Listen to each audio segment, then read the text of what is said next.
Dido wako neje worie utoru boku le do kirinu ne na obula kata kpanu na ye ukwe galo ne ukwe galo onyobulo somo yelo ni omo wujugo le mo kokori volwa ade galo ovole de yo oyina yese ne ukwe galo ke ukudi gu foli na galu kuloyin evuru robo ukudi gu agalu kuloyin ore di oshari agalu kuloyin didi ayi agalu kuloyin kije robo sere gbunyo tata ne ukudi gu abe galu kuloyin kokoro wole jide gu okofia oma owerere noyi asara ugwura ke awoto ina nurena unu vunu ko ebi ka gara bi bulukuna ko yoruba obriso ani me ma kere ya wo galuku me ma kere onya wo galuku ko di wu e moro bieri volwana yin kidi aka galukuna komo ro ko ina dori eje owo bo bi vule ukwe galona ake una mo bi vule ukwe galona ole jane ose na ko yin wuru ose na wo wuna owo bo na bo yin rapode owe eto obi nwemi owe koluto owe kwakwalo semi ina na-eje na ya agwa ebe ụtọ edena kagalo akata ne orida na echari osha itonye na eyive yera ye ne ko ibieke oyina ko yorubo se ne unuro neje ike bo iburu kwe garona unuro neje ike bo ibure ukwe garona kodi be diane osha itonye rowe ayovo yera yive odibi wose utafe na dije ibieke kosi na imoro setonye eje sagara evurukuna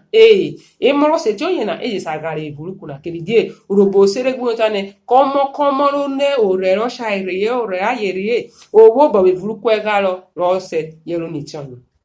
evuru robo engomo kufia ejo odi ane bremu aye na yere eje mu aye ne bro oye na fie movu omo na omo ori jani kan mo tonye na ko yo mo pako ro shaina ko wo kata ne keje ne ibremu aye tonye yero ri yoni royin osi ove beje juwo na obi wo bo ebu ko garo na ofia wo gunu amre tonye afowojeti orowe gbana orowe ya be buro kena na ke hon ire oke ovo shaina wo kerere yo juwo na ova yo vun yan juwo yan na bi se bi odi se fi ran mi obi omo vuke yero bi mi beke mo yen na ro wi enu re na ni me pako ro shaina to jewe to juweje odeje omo te oyina yo moto pako ro shaina odeje omo share oyina yo mo sha pako ro shaina eruwo ke bi okuko na wa ayere brim no ye buru wemi eruwo ke bi okuko na na ke bun koyan ipa mi fure o wa chon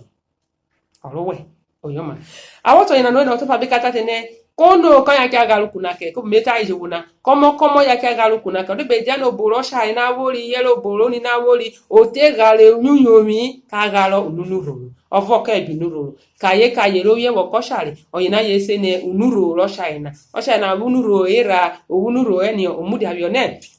yera yere yeni ni ye wo koshaina kaye ji unuru ejo aye unuru aye edibije evurobo anaye na obie gari konye se evurobo ata na aye na unuru eni ejo o shari yi unuru aye obie gari odibie ko vre odibie woke o shari vrovunu ne kese ne obie gari mabawojeti oluwe gbona oluwe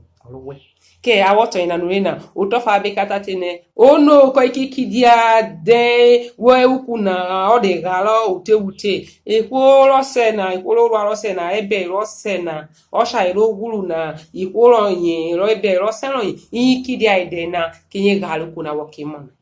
kade galuku na fo ina agara igbovu ejo agara gbovu yo kibe buna be vuroto robo yo ke wari wururu gara gbe mo na evu ani kede mo na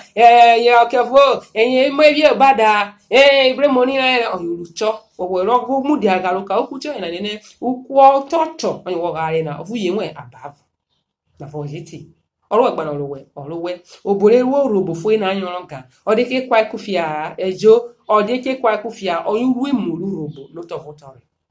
ke awoto ina nurena pesa ke metane utana nya baro nyenye papata yewa yo yerimita